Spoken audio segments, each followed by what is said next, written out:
So, welcome again to all of you. In the midst of this economic and political crisis, कहता है जब ये economic crisis और political crisis का दौर अभी मुग़ल एम्पायर में चल ही रहा था, the ruler of Iran Nadir Shah, मतलब नादिर शाह जो था वो रूलर ऑफ ईरान था, sacked and plunder the city Delhi in 1739 and took away immense amount of wealth. इसी बीच में जो ईरान के एक नादिर शाह जो वहाँ का एक बहुत बड़ा रूलर था, उसने और दिल्ली पर 1739 में उसने दिल्ली पर अटैक किया और यहाँ से बहुत सारी अमाउंट में धन जो था वो यहाँ से ले गया था। This invasion was followed by a series of plundering raids by Afghan ruler Ahmad Shah Abdali. कहता है इसी सीरीज़ में आगे अफ़गान के एक रूलर जो अहमद शाह अब्दाली जिसका नाम था, who invaded north India 5 times, लगभग उसने 5 बार जो है वो नॉर्दर्न इंडिया को लूटा बिटवीन 1748 टू 1761। 1748 से 1761 में जो अफ़गान के रूलर अहमद शाह अब्दाली ने भी भारत पर 5 बार अटैक किया और भारत को 5 बार रेड करके यहाँ से बहुत सारा धन जो था वो भी ले गया था। One of the important document is given to you related to the plundering और जो लूट का सामान या लूट में कितनी धनराशि नादिर शाह भारत से ले गया था उसके बारे में एक छोटा सा आपको एक ये नोट दिया गया है। आप चाहें तो पढ़ सकते हैं, देख सकते हैं इसको भी, how much gold, how much wealth और कितने करोड़ रुपए और कितना धन जो था वो नादिर शाह भारत से ले गया था। ना केवल वो भारत से धन दौलत लेके गया था, लेकिन उसने पूरी तरह से एक डेजर्टेड लुक जो थी वो दिल्ली में कर दिया था कि पूरी तरह से, और कहते भी बहुत ज़्यादा मास्केयर और बहुत ज़्यादा लूटपाट की और बहुत लोगों को कत्ल किया, मारा और पूरी तरह से दहशत का माहौल बनाकर वो चला गया था। आगे देखते हैं।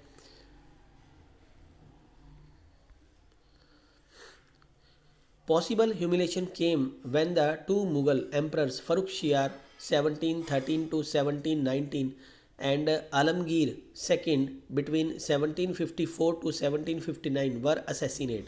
कहता है इसी सीरीज़ में आगे 2 मुग़ल एम्परर्स जिसमें से एक फ़र्रुखसियार जो 1713 से 1719 के बीच में और आलमगीर सेकंड जो 1754 1754 से 1759 में, दोनों को जो था वो मार दिया गया था। And 2 other Ahmad Shah 1748 to 1754 and Shah Alam second 1759 to 1816 were blinded by their nobles. कहता है उसके बाद इन टोटल 4 अगर हम कहें तो मुग़ल एम्परर्स जो थे उनके साथ बहुत ही बुरा सलूक हुआ। उनमें से 2 को जो था वो कत्ल कर दिया गया था, जिसमें से मार दिया गया था, और फ़र्रुखसियार और आलमगीर सेकंड जो थे इनको मार दिया गया था।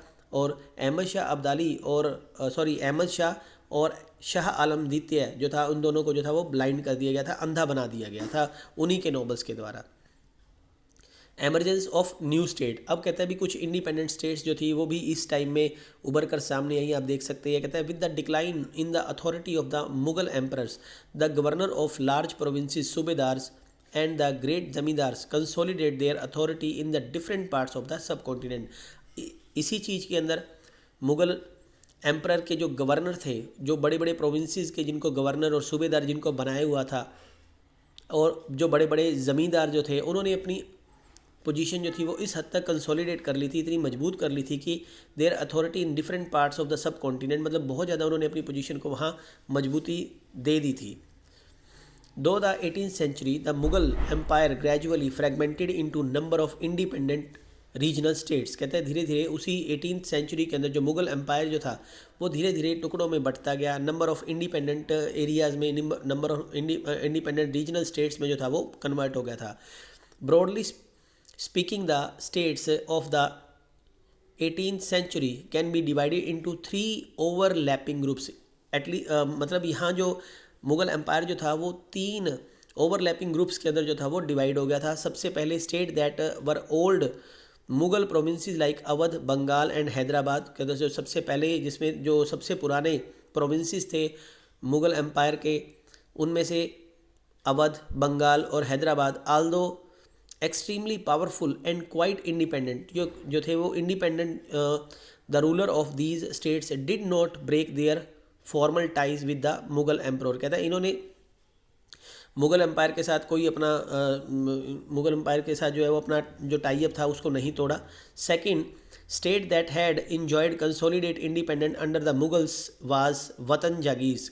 दूसरे वो लोग जो थे जिसमें से कि वो स्टेट्स आ जाती थी those who enjoyed considerable independence, जो मुग़ल एम्पायर के साथ तो थे पर वो अपनी आज़ादी जो थे मतलब वो completely independent under the Mughals as watan jagir, मतलब उनको वतन जागीर से के नाम से जाना जाता था। मुग़ल एम्पायर के साथ ही थे लेकिन अपने वो इंडिपेंडेंट थे अपने एरियाज़ को लेके। दीज इंक्लूड सेवरल राजपूत प्रिंसिपलिटीज़, कहते हैं इनमें से बहुत सारे राजपूत जो प्रिंसिपलिटीज़ थे यानी कि बहुत सारे राजपूत एरियाज़ जो थे वो मुगल्स के साथ थे और मुगल्स के साथ होते हुए वो इंडिपेंडेंट अपने एरियाज़ को इंजॉय करते थे। The last group include states under the control of Marathas, Sikh and other like the Jats. कहता है जो लास्ट ग्रुप जो था उसमें से मराठा, सिख और अदर जो दूसरे जाट लोग जो थे, these were of different size and has seize their independence from the Mughals after a long drawn arm struggle. कहता है एक लंबे संघर्ष के बाद, एक मुग़लों के साथ एक लंबे संघर्ष के बाद ये लोग जो है चाहे वो मराठा थे, सिख थे और चाहे वो जाट जो थे, इन्होंने भी अपने आप को जो था वो एक लंबे संघर्ष के बाद मुग़लों से जो अपने आप को इंडिपेंडेंट कर लिया था। So let's discuss about the old Mughal provinces. As I told you earlier के there were 3 old Mughal provinces were there which were from very very old time, they were with the Mughal empires. कहता भी ऐसे 3 जो सबसे पुराने प्रोविंसेस थे जो कि मुग़ल एम्पायर के साथ थे उनके बारे में हम लोग देखते हैं।